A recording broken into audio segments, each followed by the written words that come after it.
दोस्तों, इससे पहले कि आप इस स्टोरी में खो जाएं, मेरा आपसे एक अनुरोध है कि आप इस चैनल को प्लीज सब्सक्राइब जरूर कर ले और कहानी अच्छी लगे तो इस वीडियो को एक लाइक करके अपने दोस्तों में शेयर जरूर कर ले ताकि हमारा ये वीडियो बनाना बेकार न जाए। अब कहानी में आगे। श्मशान में जब महर्षि दधीची के मांसपिंड का दाह संस्कार हो रहा था तो उनकी पत्नी अपने पति का वियोग सहन नहीं कर पाई और पास में ही स्थित विशाल पीपल वृक्ष के कोटर में 3 वर्ष के बालक को रखकर चिता में बैठकर सती हो गई। इस प्रकार महर्षि दधीची और उनकी पत्नी का बलिदान हो गया, किंतु पीपल के कोटर में रखा बालक भूख प्यास से तड़प तड़प कर चिल्लाने लगा। जब कोई वस्तु नहीं मिली तो कोटर में गिरे पीपल के गोदों यानी फल को खाकर बड़ा होने लगा। कालांतर में पीपल के पत्तों और फलों को खाकर बालक का जीवन येन केन प्रकारेण सुरक्षित रहा। एक दिन देवर्षि नारद वहां से गुजरे। नारद ने पीपल के कोटर में बालक को देखकर उसका परिचय पूछा। नारद, बालक तुम कौन हो? बालक, यही तो मैं भी जानना चाहता हूँ। नारद, तुम्हारे जनक कौन हैं?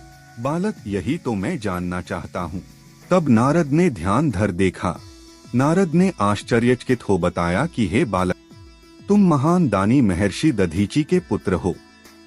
तुम्हारे पिता की अस्थियों का वज्र बनाकर ही देवताओं ने असुरों पर विजय पाई थी।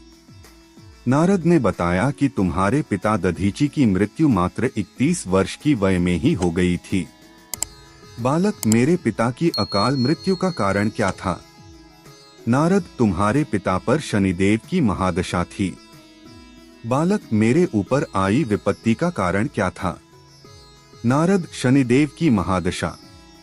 इतना बताकर देवर्षि नारद ने पीपल के पत्तों और गोदों को खाकर जीने वाले बालक का नाम पिप्पलाद रखा और उसे दीक्षित किया। नारद के जाने के बाद बालक पिप्पलाद ने नारद के बताए अनुसार ब्रह्मा जी की घोर तपस्या कर उन्हें प्रसन्न किया।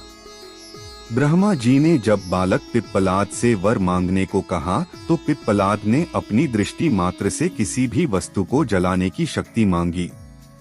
ब्रह्मा जी से वरदान मिलने पर सर्वप्रथम पिप्पलाद ने शनि देव का आह्वान कर अपने सम्मुख प्रस्तुत किया और सामने पाकर आंखें खोलकर भस्म करना शुरू कर दिया। शनिदेव सशरीर जलने लगे।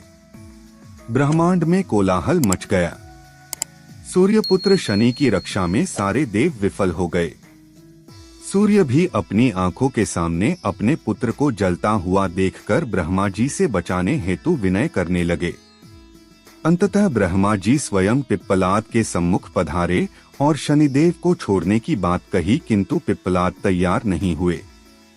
ब्रह्मा जी ने एक के बदले 2 वरदान मांगने की बात कही। तब पिप्पलाद ने खुश होकर निन्वत 2 वरदान मांगे। एक, जन्म से 5 वर्ष तक किसी भी बालक की कुंडली में शनि का स्थान नहीं होगा, जिससे कोई और बालक मेरे जैसा अनाथ न हो। 2, मुझ अनाथ को शरण पीपल वृक्ष ने दी है। 8, जो भी व्यक्ति सूर्योदय के पूर्व पीपल वृक्ष पर जल चढ़ाएगा उस पर शनि की महादशा का असर नहीं होगा। ब्रह्मा जी ने तथास्तु कह वरदान दिया। तब पिप्पलाद ने जलते हुए शनि को अपने ब्रह्मदंड से उनके पैरों पर आघात करके उन्हें मुक्त कर दिया, जिससे शनिदेव के पैर क्षतिग्रस्त हो गए और वे पहले जैसी तेजी से चलने लायक नहीं रहे।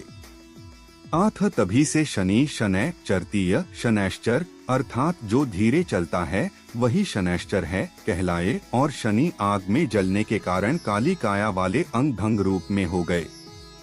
संप्रति शनि की काली मूर्ति और पीपल वृक्ष की पूजा का यही धार्मिक हेतु है। आगे चलकर पिप्पलाद ने प्रश्न उपनिषद की रचना की, जो आज भी ज्ञान का वृहद भंडार है।